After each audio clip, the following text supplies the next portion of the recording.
உங்களை டீச்சரை கொடுத்தது, உங்களுக்கு டீச்சரை கொடுத்தது யாரு? கடவுள். யார் மூலமா கொடுத்தார்? நேர கடவுள் முன்னாடி வந்து ஜங்குன்னு வந்து டீச்சரை பிடிச்சிக்கோ அப்படின்னு சொன்னாங்களா? எப்படி? உங்களை அறிமுகப்படுத்தினது யாரு? உங்களை கூட்டிட்டு போய் டீச்சர்கிட்ட விட்டது யாரு? பேரண்ட்ஸ். என்னது? பேர். இப்படி வச்சுக்கோ. பேரண்ட்ல பேர். பேர்னா யாரு? ஜோடி. யார் யாரு? அப்பா அம்மா. பேர். இந்த பேரை, இந்த ஜோடியை நம்ம விலை கொடுத்து வாங்க முடியுமா? முடியுமா? வாடகைக்கு எடுக்க முடியுமா? ரெண்ட்டுக்கு எடுக்க முடியுமா?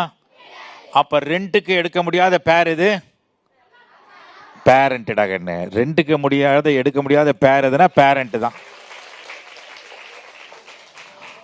அதனால தான் நான் இப்போ வந்திருக்கிற டீச்சரை கேட்டேன். அவங்க என்ன தெரியுமா சொன்னாங்க? நீங்கள் யாருக்கு கிளாஸ் எடுக்கிறீங்கன்னு கேட்டேன். அவங்க என்ன சொல்லுவாங்க? ஸ்டூடெண்ட்ஸ்க்கு எடுக்கிறது தானே சொல்லுவாங்க. கரெக்டாக இல்லையா? இப்போ நான் ஒரு டீச்சரை பார்த்து கேட்குறேன், நீங்கள் யாருக்கு கிளாஸ் எடுக்கிறீங்க? என்ன சொல்லியிருப்பாங்க? சத்தமாக சொல்லுங்க. ஆனால் அவங்க என்ன சொன்னாங்க தெரியுமா? தாமு சார், எங்கள் கிளாஸில் வந்து 30-40 ஸ்டூடெண்ட்ஸ் இருப்பாங்க. ஆனால் நாங்கள் யாருமே அவங்கள மாணவர்களாக பார்க்கறதில்ல.